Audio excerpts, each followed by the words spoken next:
Good evening, good evening, good evening. Welcome, welcome, welcome to Sidewalk Talk. This is the 7th episode of Sidewalk Talk.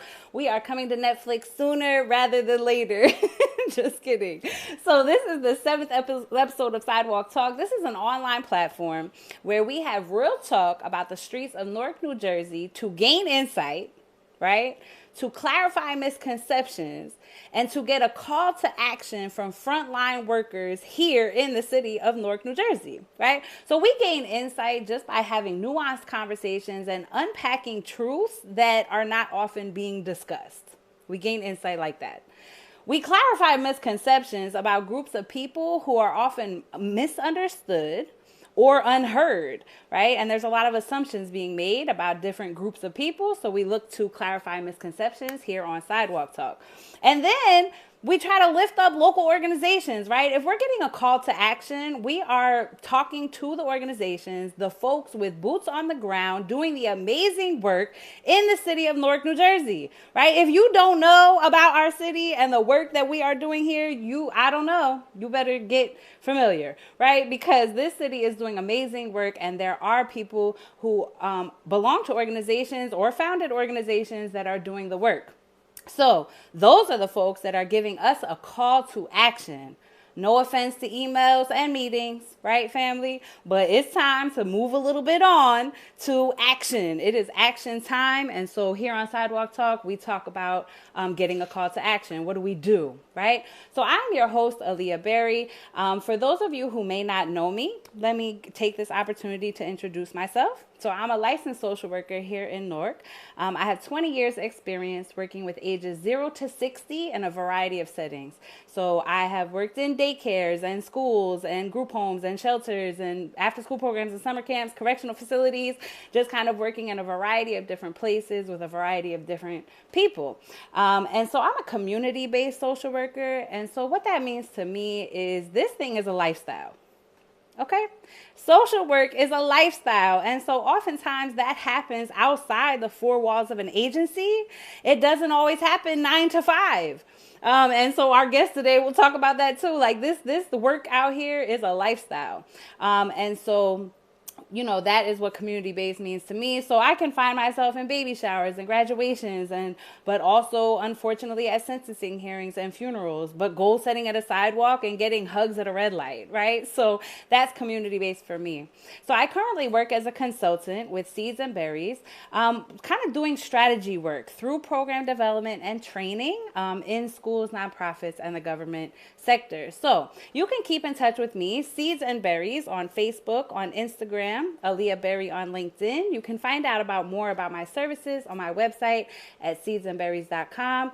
And if you missed this episode live, you can go to Seeds and Berries YouTube channel and you can watch this episode. And if you like this episode and you're looking for our previous 6 episodes, the whole series is on the YouTube channel where we have interviewed and had conversations with a lot of different powerful guests. So definitely go to the YouTube channel, like and subscribe, and check out some of those episodes. All right, so enough about me. We are going to get into a little bit of housekeeping before I get into my topic. So we want you to like, tag, and share for impact. Like, tag, and share for impact. So one is liking and loving and laughing and, showing reactions here on this platform. Honestly, just helps me and my guests feel like there's some engagement, like we're not in a room by ourselves, right? So definitely like and love, and you can react to the things we're discussing through that function. Tag folks who, may enjoy this conversation and you feel should be here. And you can tag them in the chat and bring them on in to the episode. And then also share the streaming, share this particular broadcast for impact, because my guest tonight is going to have so much insight and call to action and clarifying misconceptions. Like what she has for us needs to be shared. It needs to be shared so it can reach those who need it. And the last thing is to comment. Right? I can see the comments. Our guests can see the comments. And so you commenting and adding your contributions, add points that you want to add to the conversation, and definitely feel free to lean on the chat as we kind of go forth. All right. So like, tag, share, and comment. That is my housekeeping for tonight. All right. So going into tonight's topic, we're not going to belabor anything, right? Tonight's topic is mentoring through Sidewalk Sisterhood. Mentoring through Sidewalk Sisterhood, right? And so we all know it's Women's History Month, right? And so we want to just honor women. We want to bring girls to the center of the conversation. And so this month we are focused on that. And so this is the topic for tonight. And usually when I come up with a topic, right, for Sidewalk Talk, I then go through my mental community Rolodex and I come up with, through that Rolodex, who is the expert in that particular topic of the night. Well, family, I wish I had the drum roll. We're not that advanced yet. But if we had a drum roll, a snap it up, right? The guest for tonight is truly, truly an expert when it comes to a topic like this. Mentoring on the sidewalk. Yeah, my guest does that. My guest has been doing that. And that guest is Adorian Murray Thomas. So she is the CEO and founder of SHEWins. And so by the end of this episode, we're definitely going to know a lot about SHEWins and what they do and how they do it, how she came to find and found this organization. So she is more than qualified to be able to talk about what we're talking about tonight. I would just say personally that Adorian has been a trench sibling to me as we are organizing voter registration in the projects or getting a donated bus card to one of her girls, right? Sidewalk work, not 9 to 5. Sidewalk work. She is a trench sibling for real. She's also been my coworker when designing long-term suspension programs. She's also been a client, right? Seeds and Berries came in and served SHEWins to do a service learning academy. And she is a sister for real. Sisterhood, and I have said this already a couple times over the last couple days, but like sisterhood is sometimes hard to find out here, family.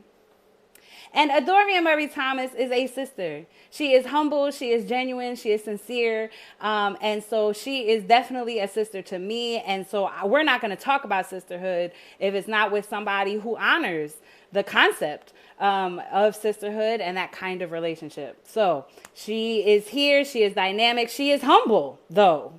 Right? She's a superstar, but she is humble, and I'm so happy to have her here. So without further ado, let's go. Hello, Miss Adorian. Hey, girl, how are you? I am good. How are you? Good. I'm so blessed to be here. Thank you so much for having me and just for creating this space. Sis, for real.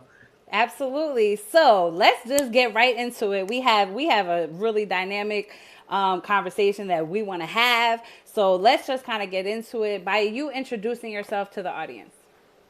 Absolutely. Well, first off, again, it's so great to be here. Everyone who is here, if you're here in the chat, if you're here through the stream, if you're here on Facebook, just shout out to you for showing up for yourselves and other people. And thank you again, Aaliyah, for having the space to talk about our girls. So my name is Adorian Murray Thomas. I am a daughter. I'm an auntie of 6 beautiful nephews, and now I have 2 beautiful godsons. I'm a daughter of the city of Newark, and I'm an educator, born and raised here, right, in our city. Grew up in the West and the South Wards. And I, as an only kid here in Newark, I was able to get away with a lot. My mother was a teacher here and social worker. My father immigrated here from Guyana, owned a small business, but they did not allow me to get away with not playing in school, right? Education for them was not just my today, but it was my future. But what I also learned quickly was that education wasn't just about what was happening in school, right? Some of my best education was at home. Watching Eyes on the Prize, Selma, Ruby Bridges, having to recite, Ego Tripping by Nikki Giovanni every week, right? So much of my education wasn't just about what I learned, but about who I was taught that I was.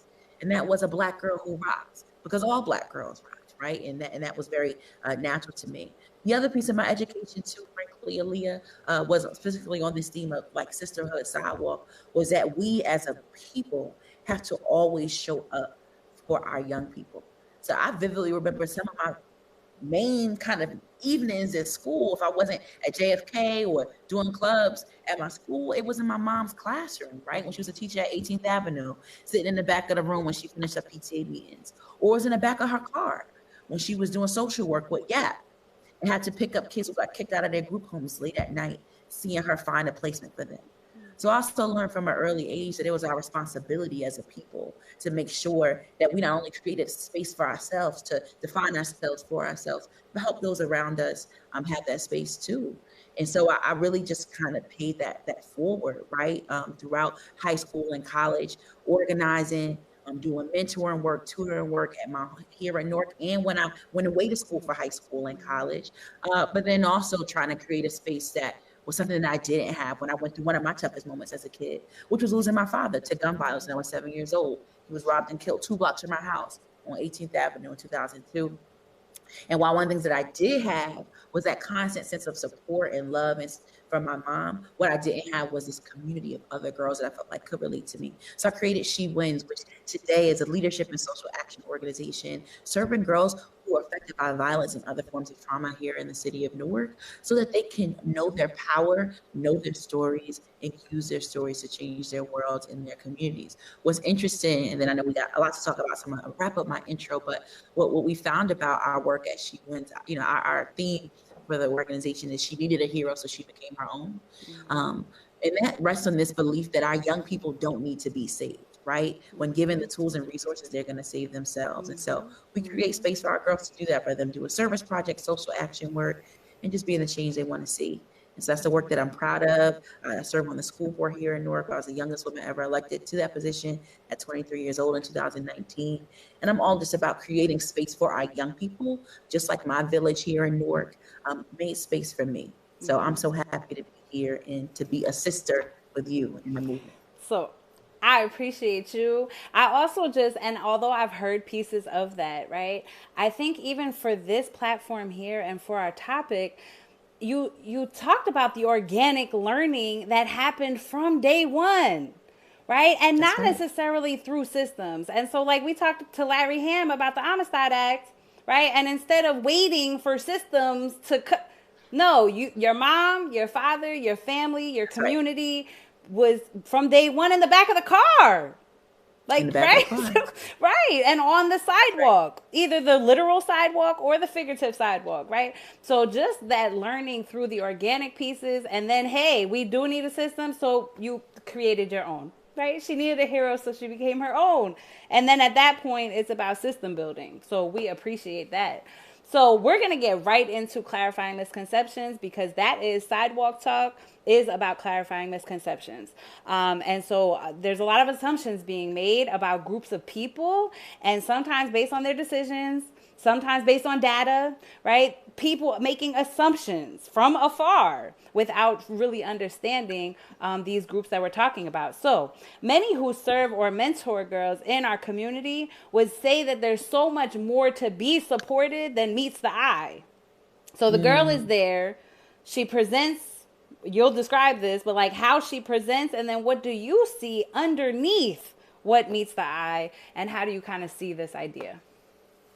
Yeah, I always love talking about this because there are so many misconceptions about our girls. And I think it's for two reasons, right? One, when we think about some of the ostensible issues affecting cities like Newark, we think of violence, right? We think of people like my father gunned down in front of his store, right? We think of like the young men, so many young men we've had to bury over this past year during the pandemic, boys, little babies who've gone to our schools or from our neighborhoods on our corners. And we've lost a number of women and girls too, right? When you look in the numbers, boys and men tend to be overrepresented in terms of incarcerated folks in our community and those who are affected by gun violence.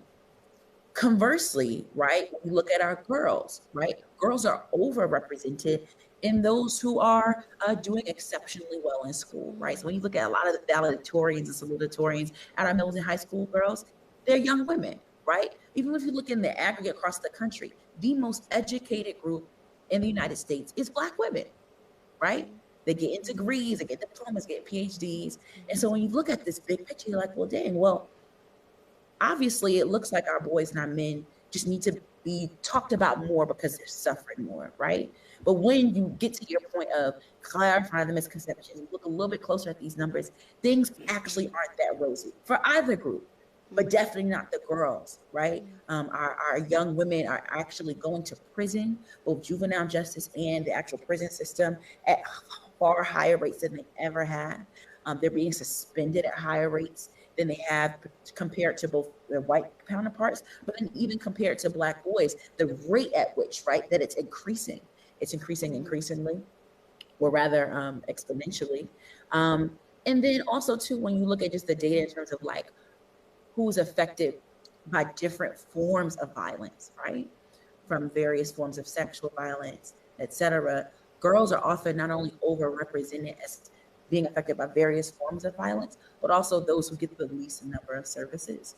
And again, that means that we don't have to have one conversation and not have another. It just means that we can multitask and have two conversations at the same time. Yes. At the same time. There's this Jesse Williams said this at Black Girls Rock a few years ago, talking about Black women and girls. He said, just because we're magic doesn't mean we're not real, right? And when we talk about Black and brown girls in particular, and Black and brown women, because we have to be so strong all the time, often our struggle and our pain is eclipsed and is swept in the rug. And our girls bear the biggest brunt of that. So, in school, just being misunderstood. I know we're going to get into that a little bit later. Saying they have an attitude, or she's not X, Y, and Z enough. But are we literally listening and trying to figure out what's going on? And so those are some of the things that we need to unpack, dealing with the trauma affecting our boys and our girls, and not assuming that because we're talking about one conversation, we can't be having the other as well. Absolutely. And I've heard you say that a couple times. Just because we are having one conversation does not mean we can't have several at the same time and tap into those whose lane that is, right? Because if everyone has a lane and we can have 3 conversations spontaneously with experts in each of those lanes, we don't have to address this one and then get to this when we're finished this. It's a work that, and I hear you also saying it's a work that is interconnected. Right, because self-esteem is connected to suspension, maybe, or peer pressure. Right, trauma can be interconnected with peer pressure, which then could lead to juvenile justice data. Like, absolutely. So all of these things are definitely interconnected. Yeah. So I heard you kind of talk about kind of self-esteem, the emotional health that's kind of under the behaviors, sexuality, maybe trauma responses. So talk to us about the number one. And we could probably have a whole episode just about this question. Yeah. But from your opinion and your lens, the number one most pressing, urgent issue that needs to be addressed and why? Now, you may have 10. Yeah. But the one that's most urgent that we need to get to ASAP. So there's one thing that you said in your last response that I want to get to that's going to connect to this. Yeah. So even starting this conversation, right? You said that I'm an expert, and the people who come on here are experts, and we are in some way, right? Like I would consider myself, I would not necessarily an expert, but someone who's experienced in working with Black and brown girls and creating spaces for them to thrive. But Aaliyah, the real experts? Yes. They're the kids. Say it, Dorian. Yes, they are real experts, right? Yeah. We had a conference last year in the district with Kalina and her organization called I Am the Solution. It was the I Am the Solution conference, right? Featuring young people, reframing this narrative that our young people are not the problem. They are the solution. They are the experts. When we ask our kids, what's wrong with remote learning? They're going to tell you the 5 to 10 reasons exactly why it has not worked for them. And for those of them where they actually learn a little bit more now than they did before, they're going to tell them what's working, right? And so it also comes back to this idea of reframing our young people as not problems needing to be solved, but actually the solutions and the engineers of the solutions that we need to listen to, right? And to me, that connects to your question of what's the major issue affecting our girls. It's them not being seen and not being understood, right? So often, even we as adults who are in this work and committed to the work, we want to be understood more than we want to understand. Right? So it's like, well, I need the kids to listen to me. I need them to sit down. I know best. I'm an adult. And the reality is that we do know a lot. And we have, because a lot of stuff they went through, we went through too. Right. Right. Right. So there is a lot that they can learn from us. Right. But sometimes we miss that if we don't try to understand them, they can't even hear us. Right. They can't, so are we asking them what they're listening to? Are we asking them what TikToks they looking at? Right. Are we And we're looking gonna at what get they're into posting that, Adoria, online? with their yes. We're Right? gonna yes. Because when we Word. actually like sit and listen to the kids and sit and try to hear their language, and this is one of my students, one of the smartest kids I know. She was listening to this artist. His name's NBA Youngboy, right? Who I still just do not like. He's got a lot of issues with him, but she was like obsessed with him, right? I'm like, what do you like about this kid? She's like, I'm telling you, Mr. Dorian, this kid, he be spitting fire, boom, boom, boom. So I'm like, all right, let me listen to one of his songs. Girl, I listened to this song. This boy is talking about fighting depression and going through trauma. But he's talking about it in a different type of way, right? Yeah. And so we have to seek to understand our kids. And when we talk about these issues affecting our girls, right? Talk about sex, sexuality, self-esteem, all of it comes down to these places of our young women feeling like, do people hear me? Do they see me? Do they love me? And if they're not clear on those answers because the world and the people around them aren't letting them know that they are seen, they are heard, and that they are loved, they are going to react accordingly. And that may show up in them spazzing on you when they really should have just listened. That may show up in them choosing partners. We're gonna get to the just how these things could play out, because the actions that come from some of these things that you're discussing, the actions are often misunderstood, right? Which also turns some community members off of even seeking to understand why. And I'll be like, from a special ed, BD, former special ed BD teacher, I don't care that you're throwing that chair because your mother is selling her body for drugs. Right? And I don't even want to listen to why you threw that chair, because the throwing the chair part got us upset and non-compliance. He's so non-compliant and angry and right. And now I'm the adult. I know best. I don't throw chairs when I'm upset. You can't, right? And so, but we're not even seeking to understand what is underneath the behaviors.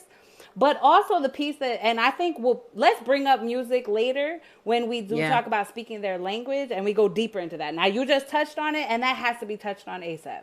Like, if we don't understand what they're saying, you can validate, educate, challenge. Validate where they're coming from, seek to understand, give them some information, challenge them to be their best. Go ahead. Can I say something else on that too? Yes, please. This is a conversation, girl. Yes. Yeah. And a lot of that is tied to how we even talk about our kids, right? And so often when we talk about this generation, our favorite line is, well, this generation, they don't know nothing about when, boom, boom, boom. Or these kids, they always, right? And so just that whole framing our kids as this thing that needs to be fixed, as this problem that needs to be solved, rather than, okay, they just think and approach this a little differently than I do, than perhaps other folks have. And maybe I just got to meet them halfway so I could just get what's actually going on here, right? If we start reshaping how we even talk about our kids, and then in turn how we think about them, then we can actually be able to build a better world and a better life with them and for them. Right. Rather than apart, because that gap is sometimes getting bigger and bigger, and then that's kind of the issue. So going kind of deeper, I mean, so this was kind of the next question, but I guess going a little deeper is like, let's give the audience, because the audience is usually, the Sidewalk Talk audience is a pretty diverse group of folks, right? So we have some people that work with young people. We have some people who have young people as children in their house, right? And they may not work in schools or nonprofits or whatever. They don't work in the community, but they have young people as children, young girls. So we have like a plethora of different folks.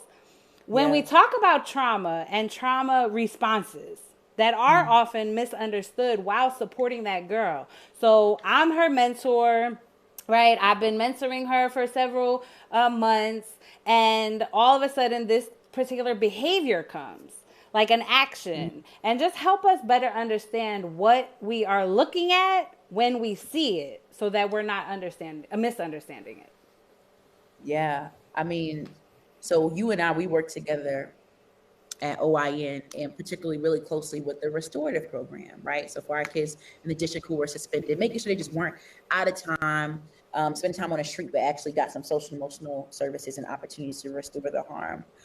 One of the young people who I worked with in that space, she had an incident at school. It was like this huge fight. And the principal was telling me, I just don't even know how this happened. Because it literally, like this one thing, literally, she was perfect one moment, and then the next moment, she flipped. And it started as a fight, and it turned into this huge brawl, right? So she gets to our work, right? I think this may have been before you came to the Restorative Justice Center, I forget. But at any rate, she's there, and I was running group one day with her and 3 other students, trying to work through like your why. So why are you here, and what are we trying to gain from this, right? And it came to her, and she said, "You know what, Miss Dorian?" She said, "Oh, it's just like crazy, just even thinking about it, right?" But what she says is, "I know I shouldn't have reacted like that." She was like, "But literally the day before, my brother got shot right in front of me, and he died in my hands." She said, "So the next day, when I was at school, that girl said something to me, and I just blacked out." She's like, "And I blacked out." And then she told me a couple days later that a couple weeks before that, she ended up losing a baby, right? And so what would have happened if, instead of her getting suspended and even ending up with us, that she just had a one-on-one with a guidance counselor, right? And so I say all that to say, sometimes our young people's trauma shows up as rage, right? Rage, pure anger. And sometimes it's necessary. It is a valid response to the pain they're going through. But then sometimes it also shows up as withdrawal. I've had kids within SHEWins. We had one girl who for a whole summer just did not talk. Like just didn't talk. And our program is really, really immersive, right? We do small group sessions, we do big group sessions, we do start every morning in a circle. And for the first 4 weeks, she just didn't say anything. By the last 2 or so weeks, she started to give, when it came time to say, well, what's the one word you would use to describe yourself, right? Or describe how you're feeling. She would get happy, right? So we start to see something. So you start to see, sometimes you see that withdrawal. We came to find out that girl was severely bullied for years at her school, severely. And so sometimes our kids now, and if I talked about her now, the same kid, you just can't get her to stop talking. Actually, we got to get her to be quiet a little bit sometimes. So much. Like, girl, it's a session happening. So sometimes our kids, their responses to trauma shows up as rage, it shows up as withdrawal, and we can't always expect for their pain to look a certain type of way. We just have to be willing to listen and understand, and ask them what's actually going on, so we can best serve them and give them what they need. And also just as an example, you said rage, you said withdrawal, right? As an example, withdrawal, for example, in a math class, right, with the head down, sometimes that turns into the non-compliance. The non-compliance, that child is just unmotivated, non-compliant, disrespectful. She's not going to participate in group. She must not care about being here. She has a bad attitude. And now we're also, just from a systems, right, bringing it up to the macro level, now we're making systems decisions, and we're exiting young people. We are giving punitive responses because the system is now looking at the withdrawal as non-compliance, lack of motivation. We're quick to call kids unmotivated. That is that's the adult's favorite. They're just unmotivated. They don't want this. And they be depressed. And these kids is depressed. Yes. And the example you gave of the girl in the restorative, what she went through that night, right? Is the kid who's sleeping in math class slept on a bench last night? He's tired. It's warm. And he doesn't even know how to multiply. So you're trying to do algebra. I don't know my multiplication tables, and I slept on the bench. No, I'm putting my head down, and so would you. Right? I'm just right. Yeah. And so the last piece you said that I do want you to just kind of expound on is asking them what's wrong. And this has come up in multiple episodes already of Sidewalk Talk. Ask me. We had Marcus McLean here from NSA as the youth, because we have brought youth onto Sidewalk Talk, and we plan to keep bringing youth onto Sidewalk Talk, right? And he said, just ask me. Ask me. Why do you think that adultism plays out in such a way that we don't ask, or we ask, but in a superficial way? And we're like, okay, yeah, I get what you're saying. So I went through that too. And why does that happen? Help the audience understand so that we can correct that if we're doing it. Yeah. I mean, if we said this is real talk, right? Yes, it is. Real talk, Adorian. Real talk. Okay. Yes. And what I'll say is that sometimes, Aaliyah, even those of us who are really in this work and we do this for the right reasons, and we've been in the trenches for a minute, right? Sometimes we don't check our own savior complex. Like we really be thinking we know everything. We like, yeah, I'm 1 o'clock, I'm with the kids, and all that. And you can be doing all that, but that doesn't mean that you're above reproach. And it doesn't mean that you don't have to listen, right? And it doesn't mean that the work isn't a two-way street.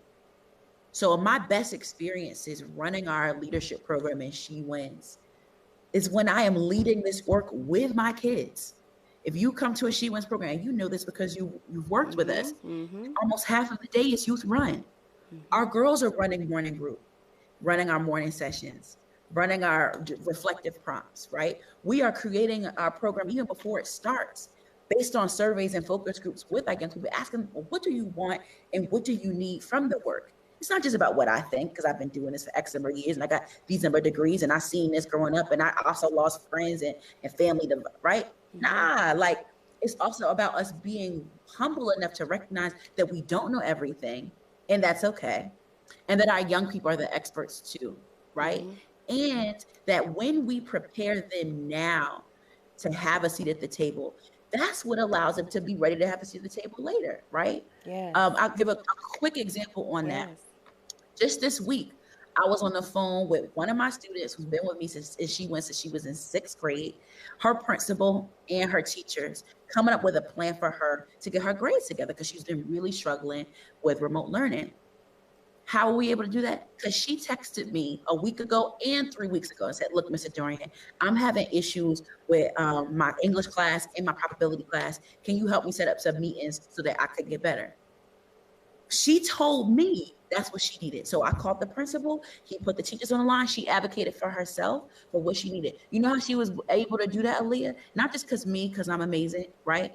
And not just because her mom and her mom's amazing who raised her, but also when she was in 7th grade, she was speaking at City Hall, right? Talking about the violence in her community and how she wanted more support, right? When she was in 9th grade, she was with us at SHEWins on Capitol Hill, talking to her congressman, right? About bills that need to be passed that can empower girls both here in the United States and help pass legislation to improve education for girls across the world, right? And so I say all that to say we have to know and treat our young people like they are the experts because they are, and be willing to own the fact that we don't know everything. That's okay. And let's co-create these experiences with our kids. Because when we give them space to show up now, it won't be an issue for them to show up later, not just for themselves, but for the people around them.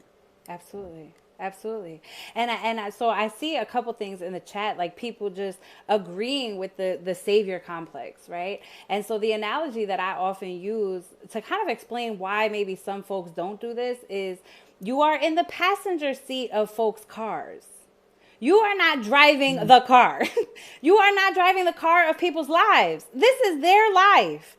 Right? And so I'm not hopping in anybody's driver's seat and throwing them to the passenger seat. And sometimes you even have to get in the back seat. Like sometimes you already know, like sometimes distance is required, but we are in the passenger seat of the car. And I'm supporting you because exactly what you said. If you are empowering them and giving them resources and support and love to save themselves, this is your car. And guess what? Miss Berry will definitely be in the passenger seat like, hey, excuse me, sir. Like, you see that wall? You see? I'm so sorry, but you see that wall we head into? Yeah. And then we try to assist going around the wall. And guess what, Dorian? And I know you can relate to this. There are times that we hit the wall with them. Come on. Okay. Come on. I've definitely hit some walls with them. And hopefully the airbags don't deploy because that's a whole other topic, right?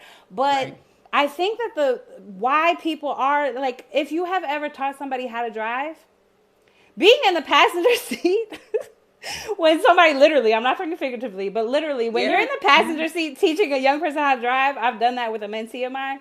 That thing is like terrifying. And at a certain point, it's hard to watch people we love go 90 miles an hour at a brick wall. I get that. And it makes you want to take over. It makes you want to, you know what I'm saying? Because you love them. You see the brick wall. You see where this is going. You love them. So, people coming from the right place, but to your point, you have to check that. You have to check that and be humble enough to really support in the way we need to. So, you're talking about the power, though, tapping into their power, bringing them to the table. They are the experts on themselves. This is their car, their life. How exactly, like the power that's within the girls, how should, besides bringing them to the table and doing the peer-to-peer work that you're talking about, what kind of approaches have you found are most effective in tapping into their power? And what approaches, real talk, hashtag real talk, but what approaches have you found are least effective in tapping into their power, adultism aside? So we What works? operate. What doesn't? Yeah.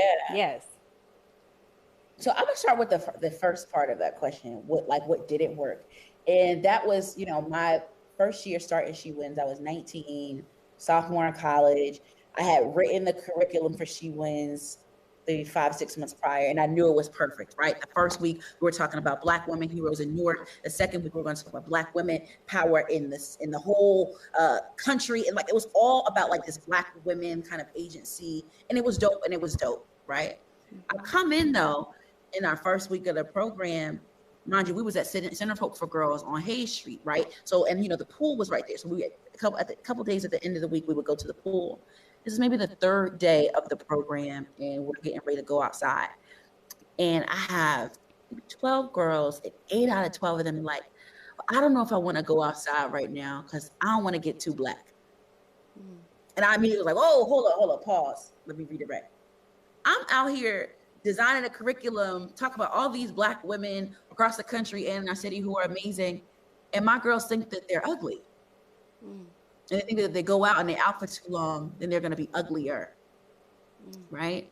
So then I scratched everything that I had planned for that summer. We literally changed our whole program and curriculum to be about self-love, self-empowerment, owning and loving the skin. And it's also funny too that I'm wearing this shirt, right?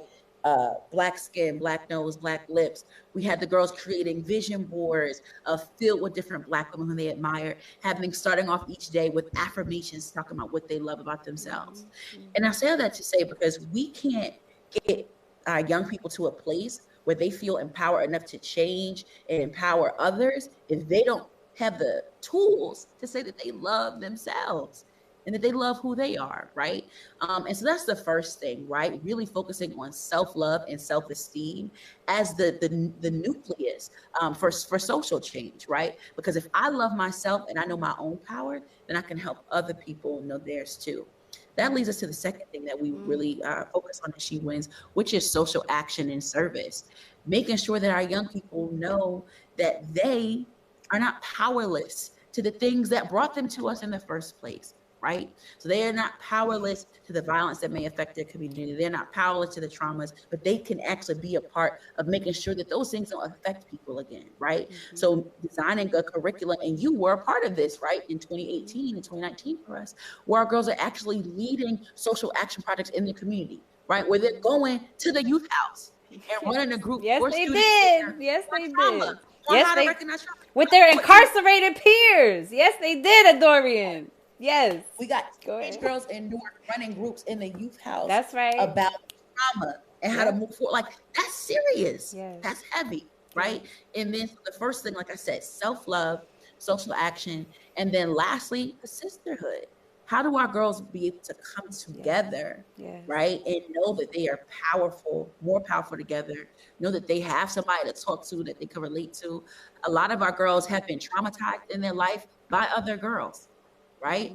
A lot of their trauma has stemmed from bullying and these other things, right? So how do we rewrite that narrative where they can have a space where they're with each other and they know that my sister, this girl isn't my enemy, but this is actually my sister, right? And we can build something more powerful together. For us, it's really been about creating these spaces where our young people know that they are the solution, know that they are powerful, and know that they're more powerful together. That's been the real anchor in our healing, right? Because we say this all the time, and this is a quote folks are familiar with: hurt people, right? But heal people, right? And how do we create spaces where our young people can heal themselves and then in turn heal their communities? Yeah.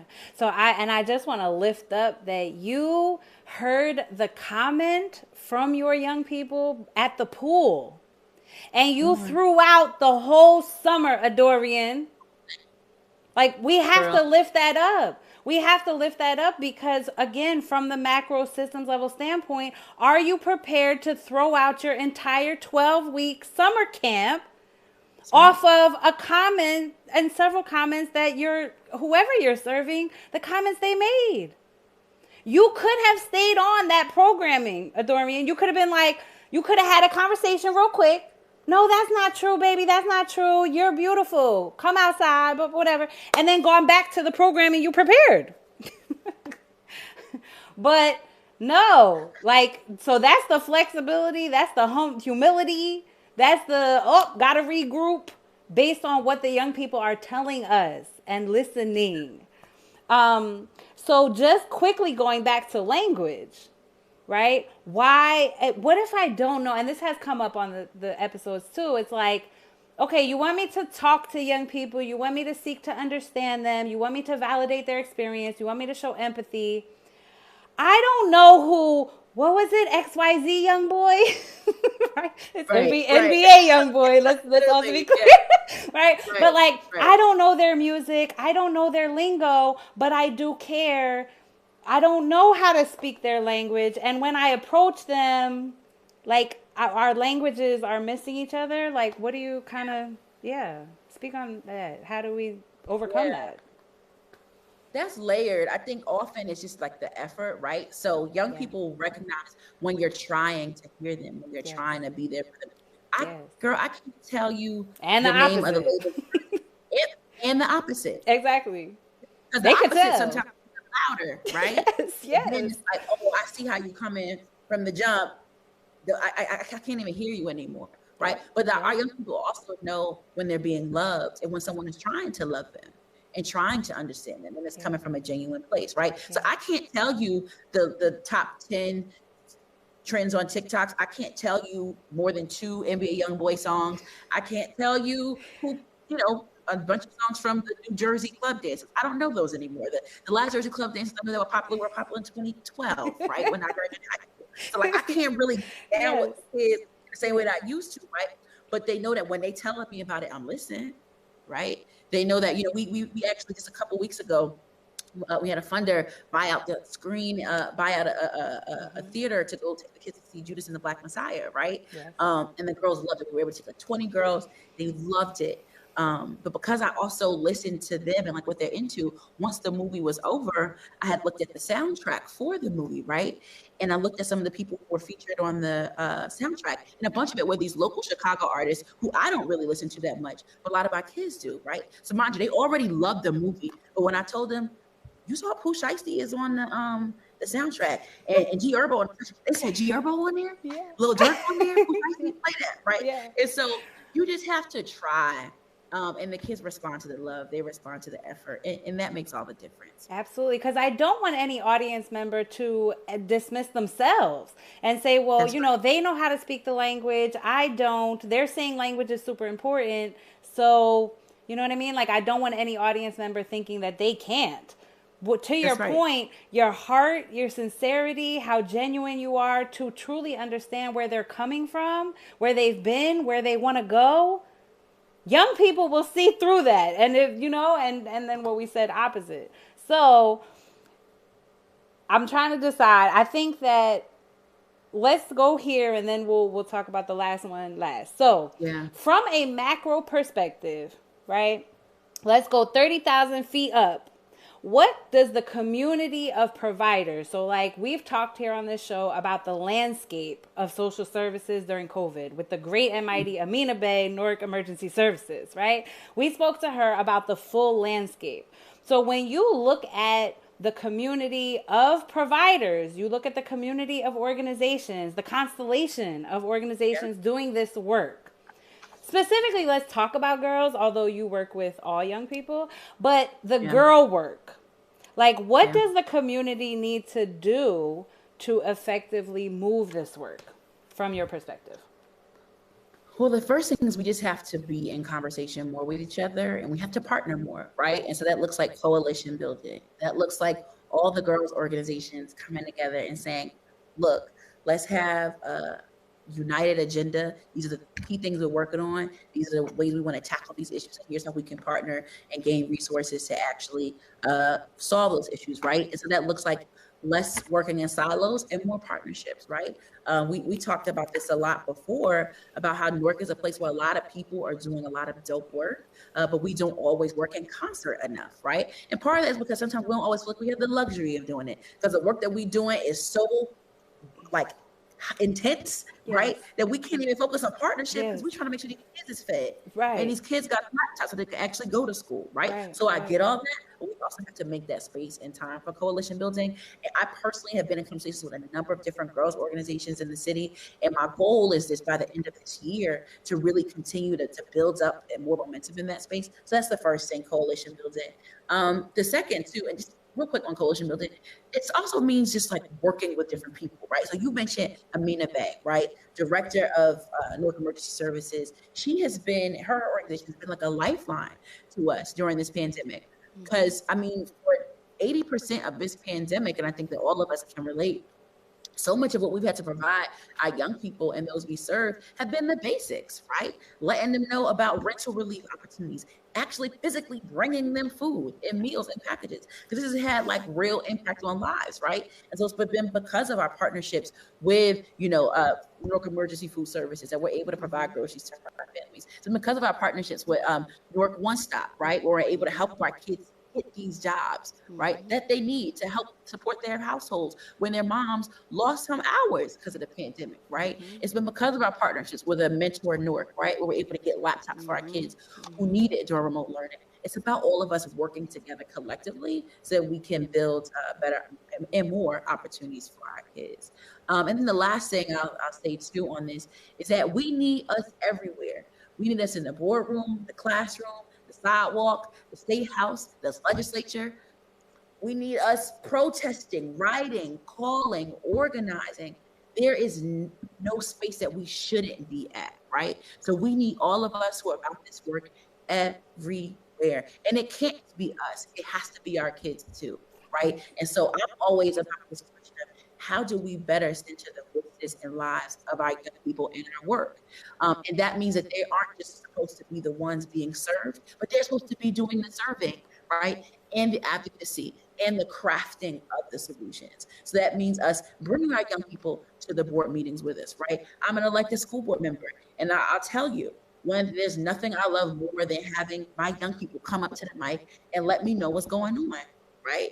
I have a bunch of young people, actually 90% of the information that I get on what's going on from my young people isn't from a board meeting necessarily. Is it from them on Instagram or texting, right? Making their voices heard. These sidewalks, in the DM, the virtual sidewalk or the real sidewalk. Exactly. And so it's not like our young people are lazy and don't want to be heard. No, they want to be heard and they talking. The question is, are we listening? And are we creating systemic structures so that their voices can actually be heard? And not just heard when it's convenient, right? But really heard to have a real seat at the decision making. And you said not just heard when it's convenient. And I also just thought, and not heard when to look fancy. That's right. That's right. Right? We're not doing it. We're not bringing, young people to these things to be fancy or for clout or whatever. And I do respect that about you, Adorian. Every event or thing that I always see you do, you're bringing girls with you. You're bringing girls with you. You're bringing girls with you. And to your point, from Capitol Hill to, where were we at? We were at Stephen Crane. Right? Like you're bringing kids, you're bringing girls with you to wherever we are doing the work. That's critical. I'll say one thing on that too. Yeah. I mean, you talk about Stephen Crane from when we was, trying to get folks registered to vote, particularly people who were formerly incarcerated for the 2020 election. And I think you saw, I ended up meeting this incredible group of kids, well, not kids, young people. Yes. They all had literally just graduated high school a couple months before. And they were not trying to register to vote. They weren't. They was like, well, what for? It was like, I just graduated, and I graduated to what? It was like, it's hard to get a job. Ain't nobody helped me get into college. It's like, so what's a vote going to do? And so we sat and talked for like 15, 20 minutes right on the steps. Yes, you did. Right? About exactly yes, you did. what a vote could do. I left all 4 of them registered to vote. I got like 3 of them. I still follow them on Instagram today, right? We still stay in touch. And when I say all that to say, they let me know what's going on. They said, look, it's not like I don't want to vote because I don't care. I'm making, based off what I'm seeing, people don't care about me. The system doesn't care about me. So why should I buy in? Right? So it's all about us having these conversations with young people, making sure that they know that their voices are heard. And frankly, too, that we're not making sure they're just understood, but that they're prepared, right? And that they're ready. Because I'm always talking about empowerment and education, but it's also about economics, right? It's also making sure that we're getting our kids the means and the tools to be able to break the chains of poverty and be able to have financial liberty, right? So yeah, we need to empower them and make sure they know that they're comfortable in their skin, but we also need to get them the degrees, the credentials, the internships, the apprenticeships that can help them get them and their families into, a better financial standing, right? And so we have to also create those spaces where our young people aren't just empowered, but are also ready and prepared for the job market, for financial freedom and financial liberation. And all these conversations have to happen. Yeah, and somebody asked about like practices about self-esteem. That right there, I was just talking to a formerly incarcerated person the other day who just started like vocational school. What he is walking with his head a little bit higher, and we reflected on the trauma that he's been through, incarceration, all the people behind the wall that haven't got the chance to do it, and his determination in getting signed up, navigating systems to get signed up for vocational school. His self-esteem has been impacted by class, by credential, as you said, the credential, and it doesn't necessarily have to be college, but to get the credentials and the economic, even preparation, affects self-esteem as well. Absolutely. So you're also, when you were having the conversation with those young men, it is also good to lift up that they could have said, oh no, I don't want to vote. And you could have said, no problem, have a nice day. And then you could have kept it moving and said, these young kids don't care about voting. These youth don't care about voting. And I know that because I did the voter registration in the correctional facility that week. And some of the older men in the correctional facility were saying, Miss Berry, these kids don't care about voting. I said, but explain it to them and explain it like this. What you think about this? And they went and did their own leadership. But to your point, sometimes we dismiss them. Dorian, you asked a follow-up question. Well, tell me about why. Yeah. Tell me about why. Help me understand how you see stuff. How do you see? What does your lens look like? Help me understand. And then, yes, if you're coming with a sincere heart, they're going to tell you, which is how you then got them registered and a relationship. You're still following them on social media. So those are different job opportunities, all type of stuff. Right. And now you're mentoring them off of a voter registration drive. Right. Off relationship building on the sidewalk. Okay. Literally on the sidewalk. Literally, yes. Yeah. So and you know what? Yeah, go ahead. Please, no, please. And I felt I was guilty talking to them, right? Let me tell you why I was guilty.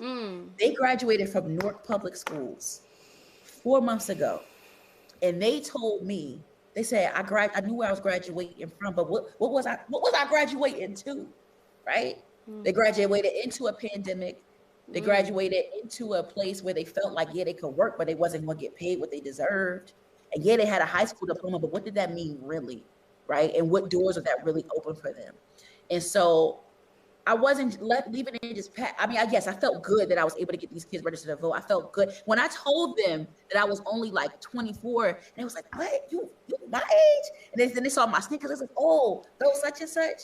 And so when they saw and felt that I could relate to them, and they felt seen by me, that felt good, right? And I love that I was able to use my relatability to get them to know that their voices were actually being heard if they voted, if they stayed engaged. But I also felt guilty, right? Because it was a reminder that we had more work to do. These babies shouldn't have graduated from my schools and felt so lost right after. And so there's also this, and there's a difficult balance that I'm still learning when I'm doing this work of, being proud of what I've done and what we've done and what we're doing for kids, but also still owning the fact that we got a lot More more to work do. to do. Yes. And the way that we get there is by doing the stuff that we're talking about here, building these coalitions, Yes. actually listening to our young people, being willing to admit when we fall short, right? And actively working on bridging those gaps. And then also lastly, I'd say too, just practicing some self-care, right? We know that this work, when you do it, it's 25/8. It's 366 days a year, Yes, 25 hours a ma'am. week, right? It's Literally no no days days off. off. It's no days Shout off. out to Ali. And it's Word. hard because even while you're not taking days off, you still also think, dang, and I still got more that I need to do. But how do we also practice some self-care and give ourselves some grace? I pray a lot. I've been drinking a lot more water. I've been in the gym. I've been doing a lot of other things to fuel the me that I pour into other people as well. So we have to do that work for ourselves too, just as much as we do that work for other people. To be strong, to be able to do the work, right? So Absolutely. last question, right? Content question. Which, could be a whole nother episode, but in full transparency, during our pre-meeting, we talked about, girl stuff and things and issues and strengths, not all just issues, right? But strengths. And, boys came up. And Yeah. you challenged me to say, yeah, we're talking about this, but we can't talk about this without talking about boys. And so for me, I mentor girls, but my professional work is with gang affiliated and violent offenders that are men, right, in correctional facilities before, during, and after incarceration. So help those of us who are on the stream today and in the audience, for those of us who serve boys or men. And again, this could be a whole episode, so I don't want to overwhelm you with this loaded question. But give us a few pieces of call to action of what we need to do to make your work easier, Adorian, in the work that you do for girls. What do we need to do with the boys and men? Yeah, I mean, so we started the conversation a little bit challenging this narrative of of the girls kind of having it all together, right? When you look closer at the data, you see that girls are getting suspended more often. They're getting in fights a lot more in their schools. Actually, in the aggregate, when you look at some of the data in terms of violence, a lot of the fights are happening more with girls in schools, etc. But then even in social media, right? You see all these kind of issues that girls are having social media. But then when you actually look into the issues that are surfacing in these fights, on these online beefs, a lot of them have to do with relationships and relationships with boys, right?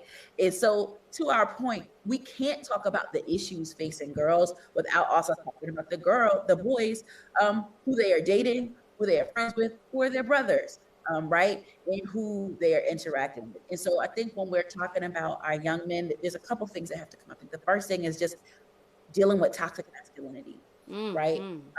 We need to help our men and our boys unlearn this idea that your manhood is attached to the number of girls you have, how many girls you can get, how many girls you can impress, and how many boys you can make jealous about the girl you got because of how she look and how many followers she got on IG. Like we got boys literally dating girls based off her Instagrams. It's like we got girls who are dating boys just off their Instagrams, right?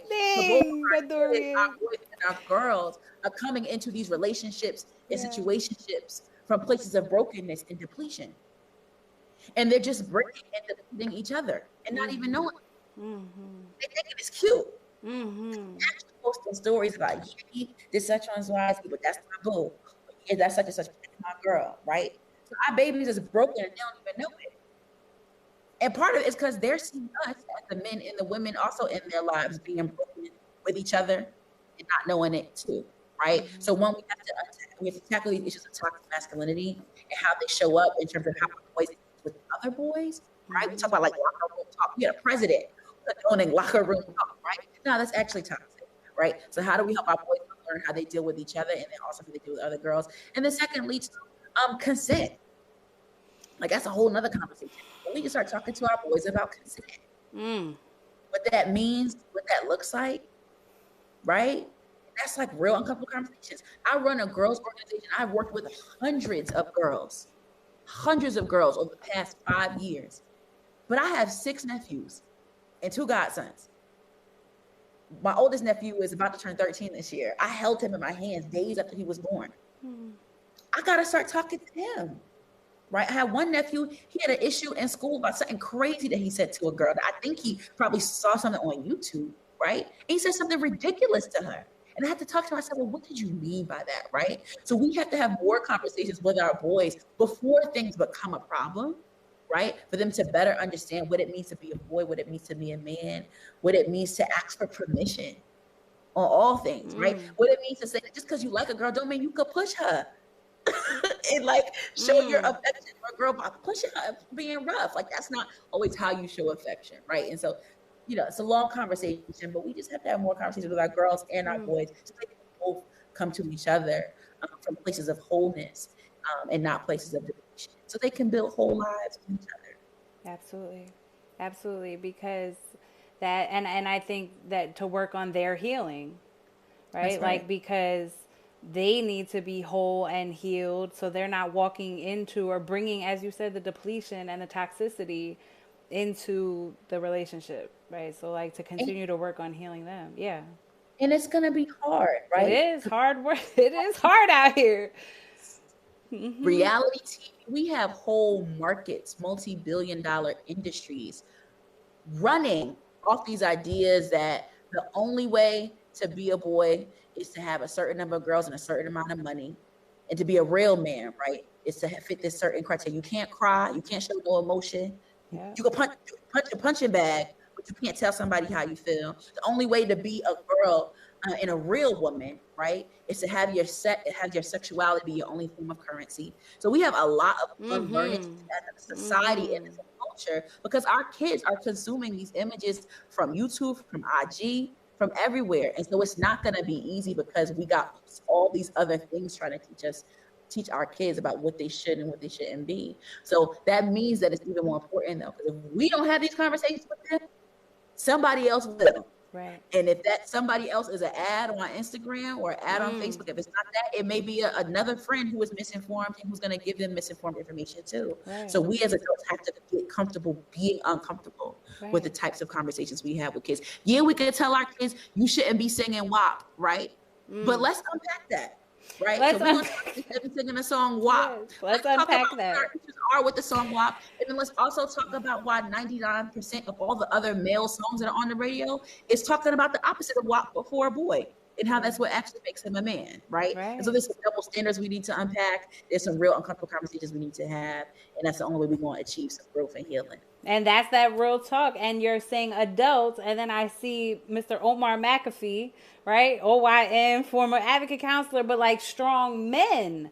So yes, there's work, and I say this, out here with my trench siblings, there's work that I can do with men that other men can't do. Like, are they going to begin crying in your presence? Maybe not. When I hit the block, something else happens, right? Like, and then there are also things that men can do that I cannot. And that's why we both have to be in our lanes. So to Omar's point, this must be taught. They need examples. The girls need male examples. The boys need male examples. And the men need female examples and male examples. Like, you need the mother and the father of the village. You need that both gender examples. One of our annual events in SHEWins, Aaliyah, is a voice to men panel discussion or conversation. So this last year we had to do it virtually, but previously we did it in person. What it is, it's a panel of men who I love and respect, who are either fathers of daughters, who are like a Rashawn who doesn't have any daughters, right? And my brother Rashawn, but who is an uncle and a big brother to so many. And having our men and boys talk to our girls from this place of wholeness, right? About what it means to be a man who shows love to a girl and a woman in a whole way, right? So I absolutely agree. It has to be this multi-gendered approach to gendered healing, right? You better tag that, Adore. Multi-gendered approach to gendered healing. Because that is strategic. That's strategic. And it ends up being the panel, one of the discussions that our kids love the most, like that they end up raving about it, right? Because they're like, I've had kids say this, like, I've never heard a man talk about, why it's important for men to not hit other women. Like we've had kids who've been affected by domestic violence, and to have a panel where a man is talking about how he lost his mother to domestic violence, right? And how now he takes his daughter on dates so that she knows what love and affection is supposed to look and feel like. We've had kids say, I've never heard that before. So yeah, it takes all of us. It takes all of us. My father sends me his Valentine's Day card because it's true. And it doesn't even have to be biological fathers. It can be the Omar McAfees of the world, right? That are teaching girls. It can be community. It can be village. So I appreciate your time. But the very last actual question is for the audience, tell us how we can support SHEWins work, please. Like, and the audience is very diverse. So not everybody's in Newark, not everybody's in Jersey. There's some people from out of state. There's people that don't know how to work with young people, but they can donate. Talk to us about how folks can support your work.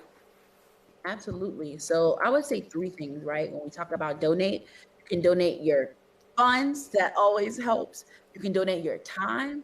You can donate your ears, right? So your funds. If you want to donate to SHEWins and make a contribution, our program has been for the past 5 years entirely volunteer based, right? So we run the vast majority of our program almost entirely on volunteerism. So almost every single dollar goes directly to our programming. So if you want to make a contribution to our organization, you can donate at shewins.org/donate. If you want to donate your time, we are always looking for folks who want to mentor, lead workshops, talk about your careers. So please reach out to us either on our social media or our Instagrams, social media or our emails, and we can find out different ways for you to mentor a girl, come speak at one of our panels, or just literally just tell a young woman about what it's like to have a career in your field. We have a lot of people come volunteer, but especially women. So any woman who may be interested in talking about your story, please come and show up. And then lastly, donate your ears, donate your heart and your mind to a girl, to any young person, honestly. But because we're talking about our young women, ask a young girl, what do you need from me? What are you listening to? What are you watching? How can I better be there for you? If we leave this conversation with anything, it should be from the knowledge that our young people simply need us, and they need all of us. They need us to show up for them, they need us to be our best selves for them, and they need us to show them how they can be their best self, right? And one of the ways we do that is just by modeling, right? Modeling that behavior. So show up for a young person in your life, whether it's your mentee, your neighbor, student. And we just would love to have you, whether you're working with SHEWins directly or just showing up for a young person or a young girl who needs you. So we appreciate you. Thanks for having us again. We say a lot at SHEWins, when she wins, we win. And I honestly believe that when you empower a girl, you are empowering a generation. So give back to somebody, give back to a young woman, give back to a girl, give back to a young person. Because you're changing the world one girl at a time. So thanks again, Leah, for having us. So I appreciate you, Adorian. And if one girl is a generation, then Adorian, you have really impacted multiple generations. And I know you're humble, but at the end of Sidewalk Talk, I do take the opportunity to give y'all your flowers now, right? Sometimes we are working out here, and sometimes you don't always see harvest. Sometimes you don't always just understand being appreciated, right? And so I appreciate you so much. I will just add the fact that with the donate piece of it, so when somebody contacted me with bus cards, me thinking about who is the most reliable and on the ground, knowing who needs a bus card and why, and knowing their whole story, Adorian, you're doing the macro level work, but you have never taken your pulse off the people. And so we appreciate that, because you cannot do that macro level work without the pulse. And so I appreciate you side by side in these trenches. This community would not be the same without you.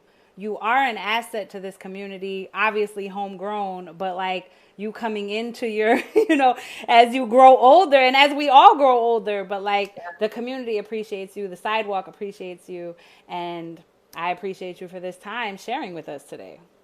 So thank you. I appreciate you, sis. Thank you. And I'm just looking at the chat. I'm just seeing so many people in here who I love and appreciate. So, oh my God, so many people from my I'll put village that and from there. this work. I love y'all. I see y'all, and folks who are interested in supporting and volunteering. I definitely want to. I'm gonna write down y'all names so we can follow up. But thank you, Aaliyah, for Yeah. doing the work, being about it. You know, you inspired me, and you know this. And so thank you for just always using your platform to amplify the voices of other people. And every time I talk to you, I leave more confident that even though we all got a lot of work to do in this work, we're going in the right direction. So I appreciate you, We sis. are. Thank you. We are here. So we will talk soon, Adorian. Have a very good night. Thanks, sis. Talk to All you soon. right. Bye. Wow, family. That was an awesome, awesome interview, conversation, opportunity to just have some real talk and get some insight. So, this is the call to action, right? We are discussing the summary of the call to action because we didn't just hear all that and then we don't do anything about it, right? So, number one is to refer a young girl for mentoring to SHEWins.